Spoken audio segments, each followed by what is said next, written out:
Hello and welcome to another episode of The Quantum Woman. I'm your host, Shamina Taylor. And today we have an amazing treat for you today. We've got a young lady she's the confidence queen, and she's going to be sharing so many amazing tips, her journey, how you can become more confident. I feel like this is something that all of us could tap into and have more of in our life.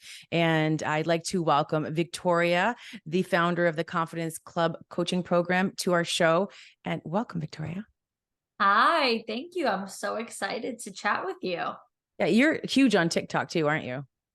I mean, I would like to say huge, but not there yet. It's a work in progress. But yes, I definitely have been creating a lot of content on TikTok. I've been on social media as a content creator, crazy enough, since 2015. And then TikTok, I started last year. And that's like been so much fun. I love it. I saw some of your stuff. It's so perfectly crafted, and I just don't have that skill set to do that. It's beyond my skill. What did they say, that my pay grade? It's But above my you've got, pay grade. yeah, it's above my pay grade. So, but you're doing a great job, and I think it's amazing what you're doing on there. So, welcome, and I want you to just introduce yourself. Like, what do you do, and who are you? Yeah, well, thank you so much for all of that. I am Victoria, like she said. I am a confidence coach and I'm the host of For the Girls podcast. And my content, my coaching, my podcast, all of my work really caters to women who ultimately want more out of life. I always say my show and my content, and really just ultimately working with me, is for the women who are ready to stop settling and start raising the bar. I'm all about helping women really believe and see that they can have it all. And so, yeah, everything I do really ties into that type of woman who believes in abundance, or maybe they don't see it for themselves and they really want to. And so, yeah, I cater a lot to women who are just ready for more out of life. So, where does confidence come from? Where do you think that the root of it is, and why aren't some people confident?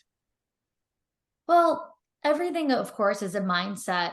Everything is an energy. Of course, we're human. I'm human. Even as a confidence coach, I've had my own journey and I've had moments of just minor insecurities and things of that sort. And I think ultimately, it's an energy that you can tap into. It's really a decision that you can make of like, do I fear rejection? Do I fear judgment? Do I take things personally? I think a lot of people struggle with that. Me, I don't take anything personally. I think people are going to just be who they are and Yeah. do what they do. And really, it has nothing to do with me. So I put myself out there more than most people. I have set myself up for judgment plenty of times. I wear my heart on my sleeve. I'm open, I'm expressive. And I think a lot of people struggle with that because the mindset and the energy around rejection and backlash. For me, I'm like, I don't really take things personally, because for me, I could even put myself as a person in like on the opposite end. Like, I would never leave a hate comment on someone's page, or I would never be rude to people or like intentionally hurt someone's feelings. And I'm like, that says so much about me, right? That I would never do that to them. So why would I care about people on that end who would do it to me? It just says what type of person you are. So I really think like one of my main sayings around confidence is always just, I only want what wants me. And that really stuck. I apply that to everything: relationships, dating, friendships, jobs, business Tell me partner. about dating. Tell me about dating, because everybody wants to hear about dating. And then I feel, because I always think money and men are very similar, and that's what I Yeah. talk about. So, where do you get when you say it's don't take anything personal? Like, how do you enter relationships now? So confidence is one aspect. Like, is that where you're the queen? Like, I'm the best. So if you choose to cheat or do something else, that's on you, because guess what? I'm amazing and I'm going to keep going. Is that like the level of standard that you've set for yourself? Like, is that what you're getting at? Yeah, I mean, I'm all about having high standards Yeah. for anything in life, especially in that dating aspect. Not only would you have high standards for the partner that you want to call in, but to be the part for you, the type of partner that you want to be. So I'm all about holding yourself accountable, holding the people around you accountable. And then ultimately, yes, like you just said, like if someone was going to cheat on you or whatever else that type of disrespect might look like, it almost never has anything to do with you and has everything to do with just that person's morals and who they ultimately are. Right. So your self-worth cannot be tied up into other people's behaviors. So this Mhm. is where confidence comes from, because if you know that you're showing up as your confidence self and not like trying to track his every move or search and chase the money or the men, and you realize that you're the prize or that you're the queen, you don't sit there and go, okay, well, I'm going to try and control his behavior, find out what he's doing, check up on him. It's like you get to do whatever you want to do, and I'm going to be here. Is that the vibe that I'm getting from you? Yeah, absolutely. I mean, I always say, like, first of all, of course, we all know, like, a woman's intuition is never wrong. And like, I Never. think, I think when you know, and when the vibes are off, the vibes are off. And when the energy is unaligned, the energy is unaligned. So really you can only focus on yourself and your own alignment and whatnot. And then from there, people, I do think that people are going to love you the way that you teach them to. I do think that people are going to respect you the way that you teach them to, which is also why I talk so much about standards, because you shouldn't even be in a dynamic with a partner who's disrespectful to begin with. Not to say that you can prevent someone from, cheating or whatever. Of course, people ultimately show their true colors down the line. But for me, when I was single and dating, I mean, I wouldn't be, I didn't care. I'd go on a million first dates before I would ever waste a second date with someone who, like, I just felt like, unaligned with. And it's ultimately about knowing where your standards are at. I like that. And that's where the not having those insecurities zap that confidence, Mhm. because you're like, this is a standard I want to play at. So if you're not going to meet me here and treat me like this, then you don't get a second or third date. You don't get access to my energy, kind of thing. I Yeah. love that at such a young age you figure that out. And you don't get that wisdom though, just naturally. So how did that come about? What was your experience that, brought you to that moment where you were able to overcome something so that you can now weigh your odds? Because I don't know how old you are, but I mean, it's just there's a moment where you're probably like, this, I'm done with this behavior anymore. I'm not doing this anymore. This doesn't align with me. This is where I need to move. Yeah. Well, for starters, I would say I'm like more of an old soul, generally speaking, just how I am in life. But You also, seem I like think one. sorry, say that You again. seem, you seem like one. Absolutely. But also, I think the way you do anything is the way you do everything. Sure. So I don't only attribute all that stuff to dating. I attribute it to business and money. Like you said, money and men, like there's so much alignment there. And I don't play small with any excuse me, with anything. Um I really do, like I said, wear my heart on my sleeve. I put my all into literally everything. And I think a lot of women, when it comes to dating, they are afraid to ask for more, whether it be an insecurity or so much self-doubt. I think because they will just rather take what they can get than be single. For me, I had my most successful, business years being single, not being distracted by other people. I learned so much about myself, even just hobbies and fun things, because I had so much of that time to myself. So I wasn't willing to just settle and take what I can get. I think a lot of people are very bored when they're alone. And also, a lot of people, when it comes to dating, they start to think like, am I crazy, am I asking for too much? But I know that things are possible, and if it exists for one person, of course it exists for me too. So what makes someone more special to receive that than I would be? And so yeah, I mean, I think patience is like at the forefront of everything. You just wait until um It's, it but it's, aligns with you. but it starts with us though. It's like, it starts with not being insecure, because Yep. that's the opposite, polar opposite of confidence, not allowing the thoughts, like, but people have patterns though. They're raised with, trauma in their past lives, where their previous life where they haven't felt worthy, or they've doubted themselves. I feel like trust is one of the big things where confidence comes. Once you trust yourself, you trust your decision making, you trust that everything's going to be okay no matter what. Like going all in, what you just said, is something that I really want a lot of women to do.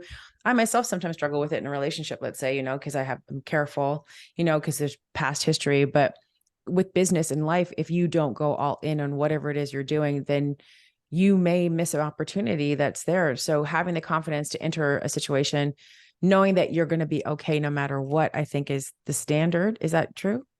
Oh, absolutely. Because it's good. I was actually just talking about this with clients of mine, where I said, whatever picture you have painted in your head, or whatever expectations you have to remove those things, because that's when people set themselves up for disappointment or being discouraged. When the honest truth is, even if the results don't look like the picture you already painted in your head, they still work out. Ultimately, things are going to work out. It Right. just might not look like the way that you thought, but it doesn't mean that things didn't work out. So instead of having expectations, and instead of like hoping and wishing for one certain picture perfect thing, understand that things are going to work out regardless of what that may look like. And like you just said also about with the trust, that is a really big part of why women really struggle with self-esteem, because they don't trust. First of all, they don't trust in their own timeline. They play the comparison game. They look to what other people has, which that then starts to turn into a lack mindset and a scarcity mindset. And it all just turns into the fear of like not being good enough, never gonna have enough. Why is it taking so long for me and whatnot? And I think one way that a lot of women can really start to embody a more abundant way of thinking is simply just allowing even the smallest acts of receiving. That's a really big thing, is that a lot of women struggle to receive. They're very hyper independent. And one example I always give is even as simple as someone holding the door open for you. When someone holds the door open, women start to walk faster. They speed up, because they're like, oh, if this person's going to hold the door, I better not hold them up. I better walk faster. Or if someone offers for help, them to help them, they're like, oh no, I got it. It's all good. So because they're so used to just like, no, no, no, no, there's a lot of lack of trust happening. And I think that really is a direct thing of insecurity or low self-esteem. Yeah. I mean, because they want to do battle by themselves is what I say. They're just trying to control the narrative, not owe anybody, that kind of thing. So, what can women who are listening right now start identifying their self-limiting beliefs around, their confidence and trusting themselves and allowing? I do believe that the feminine is the trusting part, and the human wounded masculine state is usually when we are like doubting and we were put ourselves in self-sabotage, when we are, trying to make things work as opposed to allowing them to work. And Yeah. just like, I love what you said. And I think everybody should really take away this, because this does apply to money as well, but just going all in and just trusting. And this is emotional mastery at this point, not letting your emotions take you off of a place where you want to keep guarded. Because the more guarded you are, the less access to the most beautiful things in your life that you can have and you can't receive. And, receiving is something I talk about deeply. If you have your heart guarded, how are you going to receive new experiences, new love? Yes, sometimes things come with pain, starting ending a relationship, ending a business, or pivoting, or all these things, but you won't know until you actually open yourself up to fully receive the opportunity and experience that's in front of you. I mean, people are going to be people. And I really love another thing that you said is about you having to be the only one that is autonomous really on how you do things. Like, you are the one that could dictate the outcome for everything. So if you just concentrate on you and not worry about everybody else, that's really important. But I know women come up with self-limiting beliefs. Confidence is one of the things that I help women work on, down to their walk, down to their talk. They come to me because they love how confident I am, but I still have my own insecurities that I work through. I'm just working at them faster, or I'm not letting them maybe take over. When I see them coming through, I'm like, okay, I have a different way of doing it. What's your process? And what do you guide people through when they know something's flaring up? If they're anxious attachers in a relationship, or if there were a lot of insecurities come up, or if I don't know if this launch is going to work. I don't know if I'm going to make money, or, that what if it doesn't work? Like, that's the worst thing when you hear, what if it doesn't work? Cause that means you really aren't confident that it's going to work. And so if you feel like it's not going to work, guess what's not going to work? So what are your guidelines and beliefs that are holding people back from their full potential that way? Well, I love everything that you just said. A couple of different things. I'm going to get into the limiting beliefs aspect, but one, so aligned with the whole masculine and feminine energy. When you were describing the wounded masculine, the main problem is that it's that control freak energy. It's that sense of control. And once you have to give that up or surrender that control and then tap more into the feminine, that's where that like lack of trust is going to be challenged. Like, you're going to have to, of course, trust. So I love everything you just said. The other thing that you just said, when you just quickly mentioned, what if this launch doesn't make me any money or anything? One big thing that I say is a key factor to confidence is anticipation, because and perception ultimately, because your perception precedes the reality, and what you anticipate ultimately manifests. So if you anticipate failure, that's it, you're going to fail. If you anticipate success, you're going to succeed. It's the same thing as when I post a TikTok video. How many girls want to be content creators, but they anticipate that no one would care about their content, that no one would listen, so they don't post the video, they don't do it, because they just anticipate no one's going to care. So that all right there, the way you perceive that no one would want to listen, or if you perceive that TikTok is going to be really hard, then you're not going to post the content, because that's going to become the reality of that same thing. Now, when it comes to the limiting beliefs aspect, first of all, I always define what confidence is, which is the transfer of belief. So limiting beliefs is a direct, like if you were to just put it in a diagram, it's like confidence, the transfer of belief. Here are your limiting beliefs right here. That's what you're transferring. People sense insecurity just as much as they sense confidence, because it's the beliefs that you're transferring onto people. So now with limiting beliefs, I see it very tangibly. I see it like a circle, like a cycle, basically. Almost imagine a circle. And at the top of the limiting belief cycle would be where you're currently at. Then next following that would be what your belief system is. And then next following that would be the actions that you take. And then last following that would be the results that you get. And it continues, because you could be not a business owner, but you want to, be entrepreneurial. You want to do all this, you want to do all that, whatever. You want to go for making more money and whatnot. But right now you have nothing. And then if your beliefs are like, oh, but it's really hard, it's not likely for me, then the actions are going to be that you don't do it. So then the result is going to be that you don't get it. Because when you do what you've always done, you get what you've always got. But now if you have that same situation where you're like, I want all this, I want all that, but the beliefs are, it's possible for me, I wouldn't have the vision if it weren't possible. And so now you believe in that positively, you take the action, and then you have the new results. And that's how the cycle finally changes. And that's how you break your patterns, because I mean, and a belief is just something we just keep thinking. So it's not like it's true or not. You could just pick up a new belief if you want. Yeah. I really love how your diagram, how you do. I do things a little bit similar, but I love that because it's very laid out, and you're not going to get the results if you have the belief. So it's direct. I always say, look at your current reality. That's what you believe. Mm-hmm. That's Yeah. the truth of where you were at. So, I know you talk a lot about putting yourself out there. That's something that I absolutely love. I have a saying in my business, messy makes me millions. So just take messy action, just go do the damn thing. And the more you do it, the easier it gets. I mean, you get over yourself. Like after, it's like when people have so much fear about doing a video. I'm like, when you do it once and you get over that fear, you're like, damn, why did I wait so long to do this? Because it really wasn't that bad. And the less perfect you are, the more people actually like you, if people really understood that, So, talk a little bit about, putting yourself out there on social media. And, I know people are fueled by the insecurities. I live in abundance. So I look at somebody's wealth and success and I'm like, if she can do it, I can do it. But I know in a lot of people, it's another saying I have in my business, if she can do it, I can do it. But I know a lot of people don't have that. So how can people maintain authentic, confidence without having that paralyzing, moment where they're like, oh, Yeah. what is the gift of going out there? Because you're very well spoken. You have this confidence about you. And yeah. Well, I love that you said messy action, because that's a really big thing that I talk about. I have so many little things that I feel like when I hear you say it, I'm like, yes, We're so aligned. somebody like feels the same way. So I love that you said that, because that, I would say messy action is what built my business. I mean, I started working on social media literally in college. So at such a young age. And then I quit my full-time job by the age of 22 or 23. I I was 22 when I graduated and got my job. By 23, I was done and started working for myself.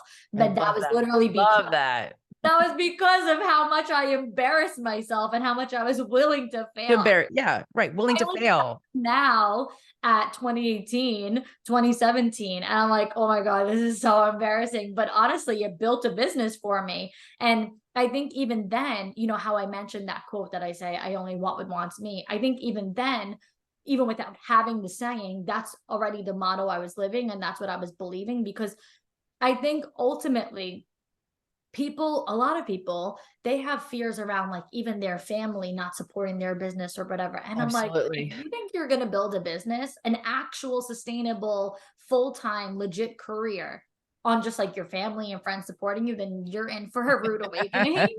You're absolutely in for a rude Because they're awakening. the last people to buy stuff, just letting you know Yeah, right they're the now. last people to buy, and And they don't really care.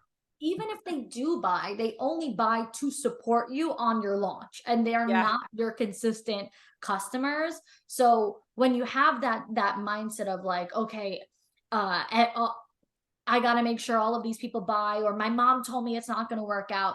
That's that paralyzing factor right there. So being really authentic is honestly just like having your blindfold on, or like just like looking straight ahead. It's almost like I say driving a car for the first time. Like imagine you're 16 and you're getting your permit, like you're getting behind the wheel for the first time. Of course you're going to be nervous, and it's scary to do anything like that for the first time. But if you're looking all over the road, you're going to crash the car. That's just what's going to happen. If you're looking at your destination and you're saying straight ahead, you're going to get to your destination. You're going to actually get there safely. And so I think that's a really important thing, is just like staying forward thinking, I only want what wants me.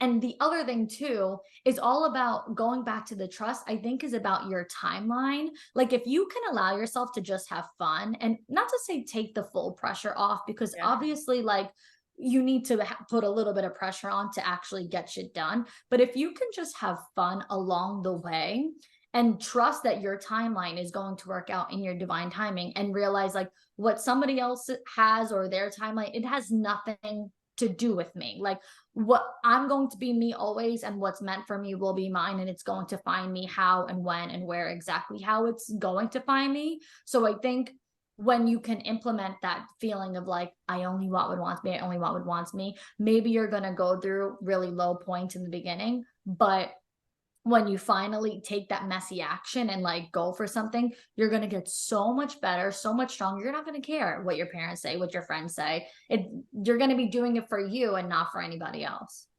Yeah, it's going back to that self accountability and being, and just like, what's going on with me? What's going on with me? What do I believe? I love what you just said. I only want what wants me. There's a saying, what you're seeking is seeking you. Mhm. And I'm having a blank now. It's not Osho. I can't remember what spiritual teacher said that, but I have a shirt that says it. I remember when I was awakening spiritually, I remember saying that. I'm like, whatever I'm seeking is seeking me, and that's kept things there. But I love what you just said. It's so beautiful, because I feel like when I started online, it was back in 2013. I was posting just inspirational things back then. And I remember I would get nervous about posting things on there. And I sat and I was like, who is it that I'm really nervous about seeing my work or judging me? So I made a list of all the people I thought were judging me. And I was really surprised to find out who it was. It wasn't necessarily the people I even cared about, but and then I got a little deeper. I'm like, oh, well, why do I care what they think? Oh, why do I want to be liked by them? Oh, and then I kind of like moved through this process. I came up with this quote: stop seeking validation from those who are not qualified to give it. Actually, Cardi B even posted it on her Instagram years ago, and Kim Kardashian, and it was she, like, they all were posting it. It was one of those things, because everybody felt that. Yep. Because you were sitting here worried about people who are taking up space inside your life, even if they are a significant other. But really, why do we give them so much say in how you are going to show up? And, I get it, a parent at some point, but when you become a grown person, you probably outgrew your parents. You probably outgrew where they were, what they know. And nothing you could be doing that could be so detrimental that it was wrong. Like, but just showing up and sharing your gift, I think, is so powerful. Or showing up and sharing what you have to say is so powerful. So I love that. So Sorry. Wait, sorry. I want to just say one thing. I'm like, oh, hold on. The other thing too of what exactly what you just said, go with the whole caring what they think. One really key way for someone who's like a beginner, for someone who's like brand new into all this, you actually ask yourself the question, what holds more weight or what holds more value in your life, my desired result or their opinion? And if you could look at it right like that, Exactly. I mean, that's it right there. Sorry, I didn't mean to No, interrupt. I always, this is what I say. I'm like, if people are going to judge you, you're meeting them at their insecurities. So you're going to meet them, like, especially because I talk about money unapologetically. So if you're going to sit there and meet people at their judgments, you're meeting them at their scarcity mindset.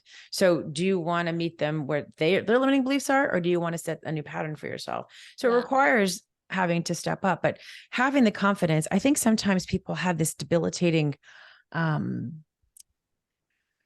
who am I to do this? Like, and it's, I'm not going to be perfect. I think when you hit rock bottom in anything in life, when you like, it has to work, it's great. When you have no safety net, I think that's when you're like, well, it's going to work. I'm going to have to just make it work. I'm going to show up. And I know everybody goes in and out sometimes, maybe not you, but there's some people when they do post online, influencers and other people who are promoting their business, they have moments where they don't want to be on, when I'm just not feeling it today, and I say honor that, but you don't always have to push and shove and like to get yourself out there. But when you feel inspired, take the action and do it. I think more women need to have their voice out there because we have a lot to say and we have a lot to do, and we just need to be unapologetic about it. But I love what you're saying. I love it, Victoria. Okay. So confidence can vary in different areas of your life. Like I used to be a bodybuilder. And so I didn't care. I'd walk up to the weights and I would go work out. And when I say to women, I'm like, come into the gym. Let's go work out. Oh, I'm intimidated by the weights. I'm like, what do the weights do to you? Like what do those weights do to you? Well, everybody's looking at me. Okay, that's a good thing. You're at the gym, right? And I never would think about those things. I'd go in there, my colorful stuff. I had my butt out, like, whatever it was, in my little cute outfit. Cause I never wore black to the gym. I was like, I was that girl at the gym. I was like, I'm here for me. Colors, So yeah. so when you think about confidence and career and like just the gym, like basic things in life, even the way they Yeah. drive, their selection at a restaurant, sometimes people are afraid of making the wrong decision of what they're going to order. How can individuals work on building that type of confidence, like with specific areas? Because I do say how you do one thing is how you do many. So you must have a system on how you can apply it to what they're doing. Yeah. Well, going back to when you said about the messy action, I have another little quote that I always say. Similar to what you said, a lot of people ended up reposting your quote. This is one of mine that I feel like I've seen circulate a lot, which is confidence is a byproduct of action. So you don't get confident and then take action. You take action and then you get confident. And that goes with everything. I mean, how many times I'm sure you've seen people say, I have to practice picking up the phone to place a food order for takeout. Like I see it online where they're like practicing ordering takeout because I get like paralyzed by whatever it may be. And so a lot of people really do get nervous, even things like going live on social media, because when you're live, you can't go back and edit. Like that's it, it's all out there. So people get really scared doing those things. But I say, do it once, do it twice, do it three times. At least doing it once or twice, you'll be fine by the time that you do it for the third, fourth time. When it comes to like failure and whatnot, when people get really nervous of things like that, I say a winner is just a failure who failed 10 times. A failure is a person who failed once because they quit after they failed. So a failure failed once, quit, gave up, said, I'm not going through this again. And a winner just kept going. And that they're the same person. It's part of the process. There's not like, here's the success, here's the path to success, and here's the path to failure. No, it's literally one path and it just goes up and down or side to side. And it's messy, but that's what builds the confidence. And yes, that's exactly like you said, you apply that to everything. What about with dating? Going back to that, a lot of people are like afraid of dating. They're very nervous on dates. A lot of my clients are single women and girls who really struggle with dating. And I'm like, at least go on the date, even if you're like, this is not for me, whatever, just to practice. Practice. Exactly. Just to go. I'm like, trust me, before I met my boyfriend, I Get have that free food too, ladies. No. yeah. So just to give Yeah. it a try and take that, error, trial and error. It really does build your confidence. No, it's really important. Someone like, I don't drive. I'm like, well, what do you do? They're afraid to get behind the wheel. I remember the first time, and I don't know if it's just the 20-something-year-old generation. I was telling a friend of mine, I'm like, just get on the phone and make the appointment. She's like, I don't do the phone. Yep, exactly. What are you talking about? She's like, I can't order that. I can't do the phone. I can't make an appointment. I said, why? I go, you're a bad bitch when you're out here. What's going on? Yeah, I just can't talk to people. And I was like, oh, I just didn't even know that was even a thing. Like when I was a little kid and there was a bug to be killed, they're like, bring Shamina. I'm like, Yeah. okay, what do you need me to do? Because I think I just didn't know any better. I was just like, okay, I'm a leader. I'm going to go out there and kill the bug. And what, I mean, yeah, I have my own fears, but I also learned to take fear and make it part of my fuel.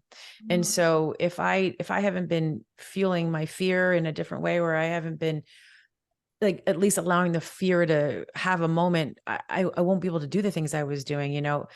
I feel like if when people realize that they're not going to hit it out of the park the first time, they should show up and try. I mean, there's a saying, if you got it right the first time, you should have done it a long time ago. So not everything works. And then when the thing that does work, you just keep going to town on it. But I have failed quite a bit in my life, but I just didn't make it mean anything. I didn't assign deep meaning to it. I am a woman that does protect her heart a little bit, which I need to work on that as far as the dating world and letting people in. And that's just years of trauma. And my blueprint is having a narcissistic father, and not saying they're excuses. It's just things I have to work on.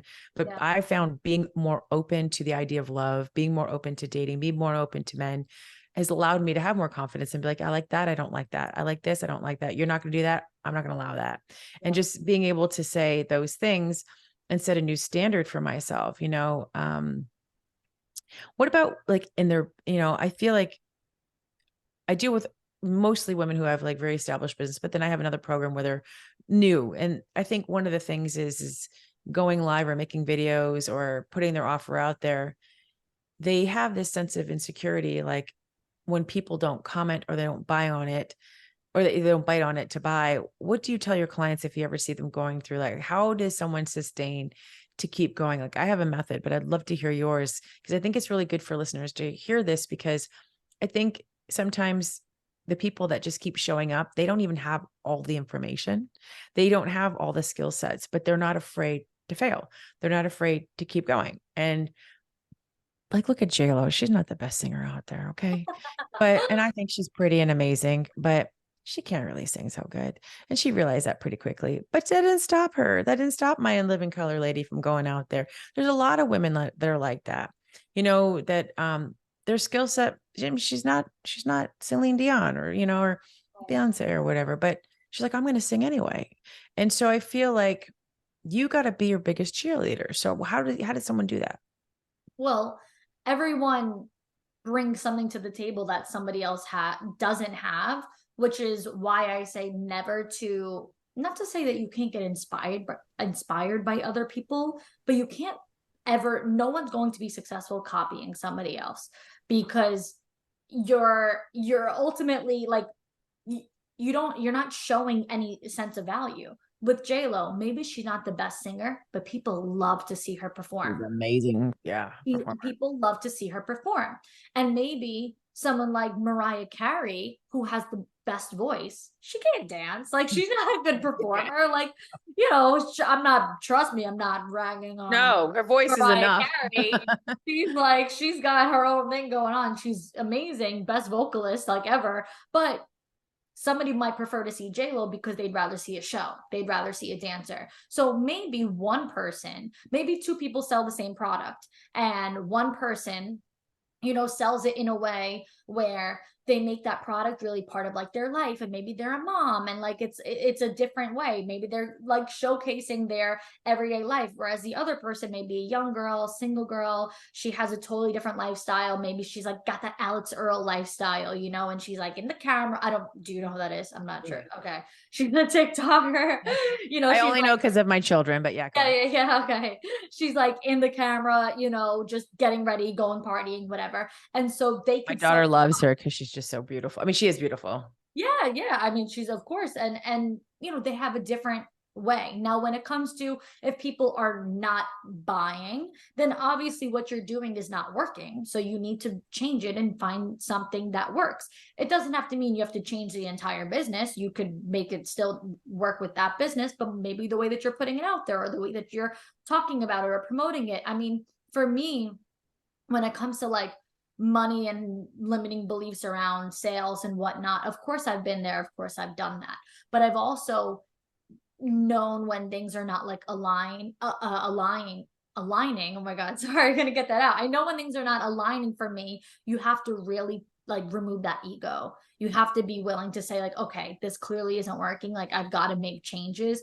Obviously, if you know, if this way that I'm doing this right now isn't really putting me into like place, then I need to accept that something's got to change. But ultimately, it doesn't mean that you give up or like, you know, when you're talking to a client, say that a client or a potential client doesn't really see the value in what you have to offer, I don't necessarily think that it should be up to you to convince that person to see your value. Neither. I don't think that you should be trying to like sell and send novels and all of these things.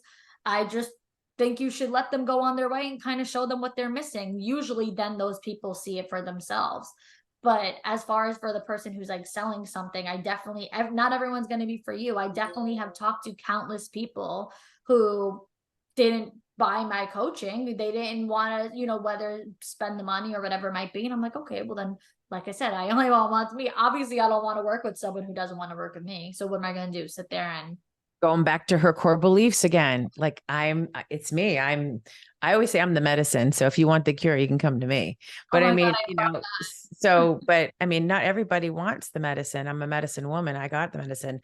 But when you're ready for the medicine, then I'm here. So I never convince people either. I think that's just standing by your product, standing by your work, and knowing that you've done the work to embody what you're teaching, that you stand for your brand. And there's a lot of things that go around, you know, that. So you just touched about money for a little bit. So let's talk money. So specifically, how have you created such a healthy relationship with money, and why should women be more unapologetic when it comes to their desire of more of it? Because this is what I teach about, and I'd love to hear. I mean, I just say if you can have it just because. So what is your, you know, just that's it. That's the whole story. But what is your take on it, and how have you overcome this? well, I certainly agree with that because what it comes down to is like anyone who has it because they just chose that they're going to have it. They're like, okay, I want to have this Right. business. I want to make this amount of money. So they didn't just, and this is not in any way to ever judge anyone's job, but those people obviously didn't go and become a teacher and just say that I'm just going to be a teacher, then I'm just going to complain about my salary for the rest of my life. We need teachers. Trust me, I'm all here for teachers. But they also, you know what you're getting yourself into. I only mention that because it's a low salary career. Obviously, we know that. So someone who wants to make a lot of money and to not have those problems, they don't put themselves in those positions. They Right. build businesses. So for me, I did what the average American does, which is I went to college and I got a job in my like field. But like I said, I mean, I graduated 22, by 23, I quit my job. So because Wow. that was because I know what it's like to feel like you're working so much, but not seeing the Nothing's, yeah. reward, not seeing that financial gain back. And that can really harm your relationship with money because then you start to see it as scarce or like really hard to gain an abundance of. So I think one word that I mentioned in this interview already was patience. And I think patience was a very big mindset I had to develop around money while working on the things I was working on, because patience is already having the trust that it will happen. If you are patient, you're like, okay, I know that this is going to happen. That's when you could stay patient. Otherwise, then that's when people get discouraged. They quit because a lot of people look for these quick fixes. They look online, they see an overnight get rich quick thing. They try that because they see this girl's like, I made $50,000 in a month. When that doesn't happen for them, they quit that. They stop posting that. They start posting the next thing. I mean, I see people do this all the time. I'm like, how many different things are you going to post in 1 year? Like, let's get with it, right? So I knew at that time, like I may not have had the actual dollar, but I never wanted to be that cheap friend. I never wanted to be that person who couldn't just like go out on the weekend or couldn't go get dinner. How many times did I have to go through that, denying that? I knew mentally that was going to ruin me for the rest of my life. So I started doing the blogging, I started doing the content creation, I started doing all those things, and I committed to everything I started, which is what I think is most important, is that I saw the long-term gain with money instead of wanting short-term quick money, which is why, like, for example, with my coaching, Now I offer just like commitment packages, like high investments of not only money, but time. But in the beginning of doing it, I literally would offer one call, or like a package, a bundle of 3 calls. And it was obviously a low cost, and it was obviously easier to sell because it was low cost and it was such a quick thing. But then again, even years into like making more money, I found myself back in that cycle like I did at 22 of like, I'm working so much, but not seeing that reward. And so instead of over, burning out and like hustling and all that, and then being like, okay, well, then if I'm going to only sell 1 call, I need to sell 50 calls a month. Instead, I said, fuck this. I may be getting rid of a lot of my clients right now because obviously low cost is easier to buy. I'm going to make it even harder for people to buy. I'm going to make it a bigger investment, a bigger commitment, because that is when I'm going to see something that's actually sustainable. So I was willing to take that risk of like, this is going to be big. Like, I'm having all these girls who would spend say $300, but what about the girls who will spend $6,000? That's different. But because I had that mindset around long term, that's why I was able to take that risk. That scarcity short term mindset is, I think those are the people who screw themselves over the most, because they look for something to make them money right now. So I wasn't afraid to set bigger goals because I wasn't in a pinch for quick cash. I wanted like real wealth, and I wanted to feel like I had money, not just like constantly having to get back into that hustle thing. So I think that might have answered your question. Yeah, no, you explain it in a different way, but we very similar in how we think about things. I knew this was going to pop up. Sorry. It was the same interview with you. So Me too. yeah. So, it's like I always say the higher the ticket price for the mentorship, the need for the client, it goes down because they don't need you as much. The lower the ticket, the more that people are needy and they want everything because they're living more of a scarcity mindset with the lower ticket. I think it's great that you came up with that idea. As you evolve, how you price your programs and how you the type of clients that you want to speak to. I love that you said that you priced it to the place that not everybody, it was priced high. So not everybody could have access to it. Like, it's not for everybody. And then when that's part of the confidence that you have in knowing your worth, and you're not charging a worth because your worth is unlimited, but it's like, I know that the value that I bring is worth this exchange of wealth. And so I've decided I want to be at this level as opposed to what I was doing before. A lot of practitioners and a lot of service providers, a lot of coaches and mentors, they don't click that in because their money mindset keeps them in that scarcity. Well, let me just throw out these one and dones. Let me just have a couple of here, but that's not reoccurring income. It's being able to be in the fear of like, will I make money next month? If I take this leap. I remember when I went from one-on-one mentoring, and I decided to get rid of it a couple of years ago. It was June 2020. I can't remember what month, what year it was. It was 21. And it was 21. I said, I'm not doing this one-on-one anymore. I had 15 clients that were paying me anywhere from $4,000 to $10,000 a month. And, but I knew I was done with that. I wanted to do group programs. So I was afraid. I was like, well, this money's going to go away. Am I going to be able to do this again? And I remember riding the Peloton and I was crying and I was like, oh my gosh, this money's going to go away. This money's going to go away. And then I decided, what do you know to be true, Shamina? What do you teach? It doesn't matter. Money does not make you wealthy. What do you know to be true? You know how to make money, but you also know the money's there. It's just going to be a different exchange of how it's coming in. You're in this belief system. You're going to have different people that are coming in. You're going to serve more women. And I started crying on the Peloton. And I was like, oh my gosh, there's more is coming. More money's coming. It's coming and more is coming. And that's where one of my biggest mantras in my business have come from is more is coming. And I feel like then you can be really unapologetic of what you want. Your standards could be higher as how you serve your clients. That's where confidence comes in to like cut off this part that's not serving, but then be in a state of patience, of knowing it's on its way. I've never heard patience talked about that way because I always talk about it as the feminine. The feminine is knowing and trusting that everything's going to work out, knowing and trusting that this is the most aligned next action to do it. Because if I stayed where I was, I would be out of alignment. Keep doing that. Because a lot of the clients that I had, they would sometimes wait until it was 59 minutes. And then it'd be like, what else do you have to tell me? I'm like, I just sold your whole life in 59 minutes. You want something else for the last minute? Like I had some clients like that. And I was just like, you got to go. I was Yeah. like, this is not how I live. I mean, they want to squeeze out one last little dropout. So you've been highly successful online and you've managed to really work through your mindset. I love the way you think about things because it's like an alternate way, but the same thing. It's just a different way, a different angle of looking at it, or a different way of explaining it. And I'm really going to take away the idea of patience because so many good nuggets for me, like that I feel like personally I loved out of this conversation.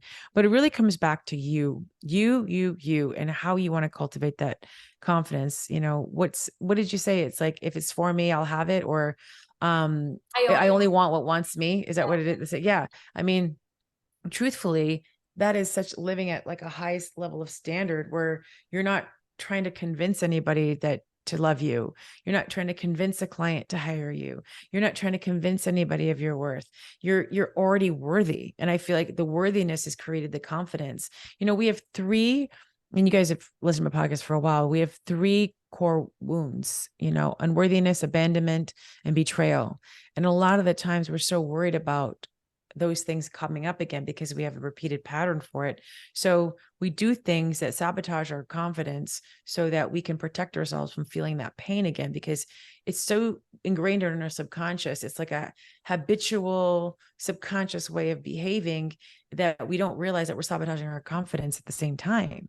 So I love what you said. Now, what if somebody is in that pattern, where she has been betrayed, where she has been abandoned, mom, whoever, relationships, clients, where she doesn't feel worthy and she's struggling with trying to grow her confidence from a place. And she might, I see bad bitches like this having this problem, and it comes up and it's like, you're a bad bitch. Did you forget? Look what you've done, So what would be your like thing that you go in and you're like, listen, this is what you're missing. This is what you need to do.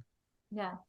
Well, the first question that I always ask clients that have like a situation like that, I'll ask them, are these beliefs original or were they influenced? Because that's a really big thing right there. Like, Right. it's one thing if it's your own anxiety, your own like anxious thoughts or whatnot, the negative thoughts that come up, but it's another thing if, like you said, it was placed onto them by, say, a neglect wound or an abandonment wound and things of that sort, because then like what to at least work with, kind of, which also goes back to what we said in the beginning. People are going to do what they do because it's who they are. It has nothing to do with you. So it kind of goes into I that. love that. Just, oh my God, like when you said it, my heart just opened because The full circle.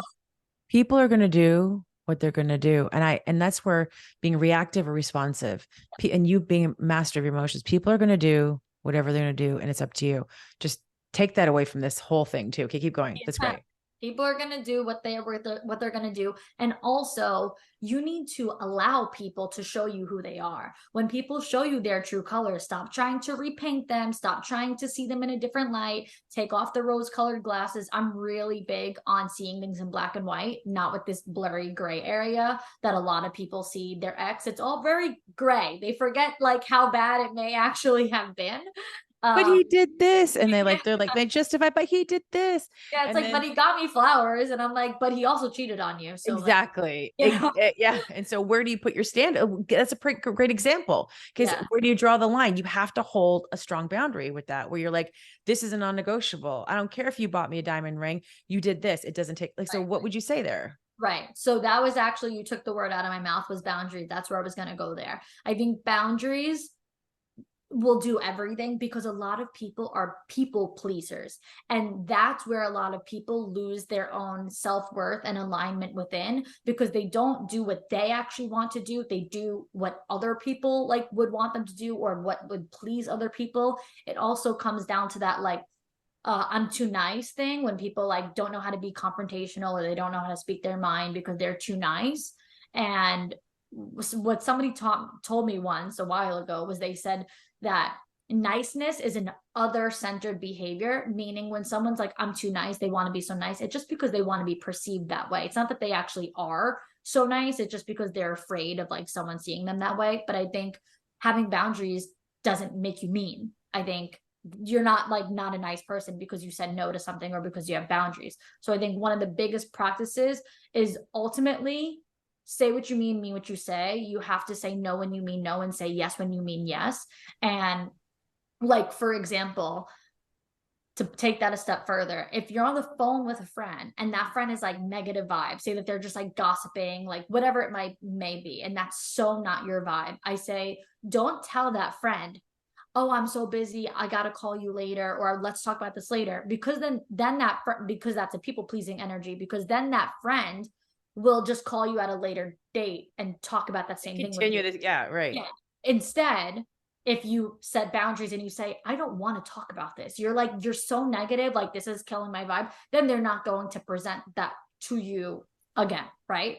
So I think there's so many different ways that people can really focus inward, whether it be about boundaries, healing, just really channeling like what actually feels good and right and true to you, and making sure that you know your needs, you understand your needs, and then you can communicate those needs. And obviously, going back to like abandonment and whatnot, those things from the past, obviously they're there, they're not going to go away, but you have to now, as you get older, as you get older, as you tap more into your feminine energy and more mature energy, you learn how to accept it and live with it. That thing exists, but it doesn't affect me now because I've learned from it. Everything that I always say, your best qualities come from your worst experiences. Absolutely. Your best lessons come from your worst experiences. So the worst thing that's ever happened to you ultimately taught you all of these lessons that now in your adulthood and in your feminine, you're able to channel a way different energy because you learn from it.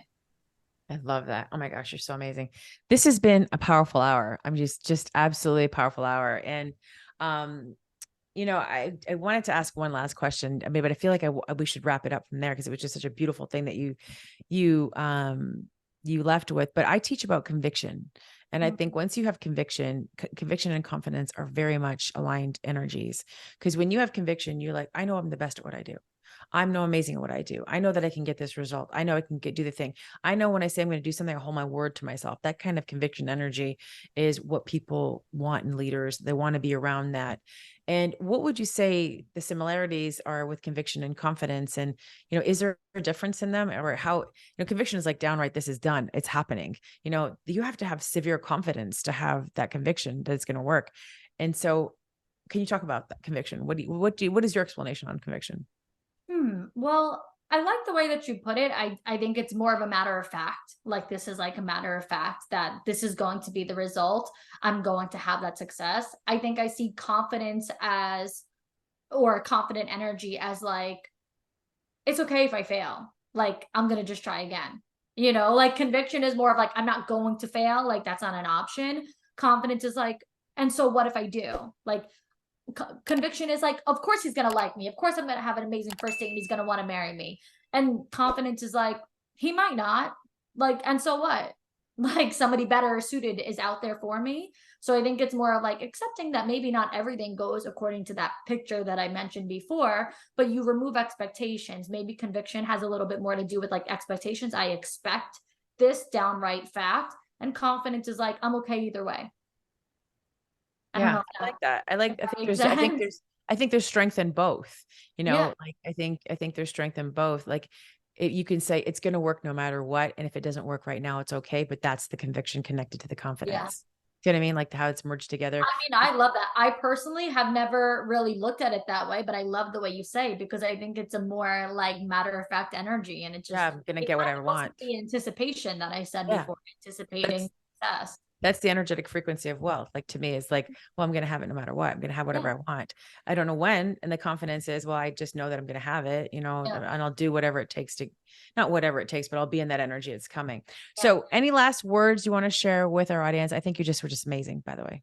Thank you so much. As far as last words, I think one of our big things here that was reoccurring in probably almost every answer was about trust. And I think just really maintaining that trust within yourself. And when I say trust yourself, I mean it so much so that I mean, don't even take my word for it. Don't even trust me. I don't care if you don't trust me, Shamina. Like, I don't care. Trust yourself. You know yourself. You are an expert on yourself. You know your gut, your intuition. Listen to that 10 out of 10 times and you'll never fail, because it's, even if the failure looks like not getting a sale, it's it doesn't mean you're actually failing. It means you're just on the way to ultimately getting what's meant for you. So trust yourself. You will never let yourself down. No, I love that. I love that. Okay. How can people find you? So I'm on social media with Victoria.Alario is my last name, which is Alario, TikTok, Instagram. My podcast is For the Girls. You could find that anywhere. It's also on Instagram as For the Girls.podcast. Oh my gosh. Thank you so much for coming. You have been a pleasure. You have a consciousness that I've been feeling the whole time in this call, and you do vibrate at a really high frequency. And I love that. And I'm so glad we've been connected. All right, everybody, go check out Victoria and stay tuned for the next episode.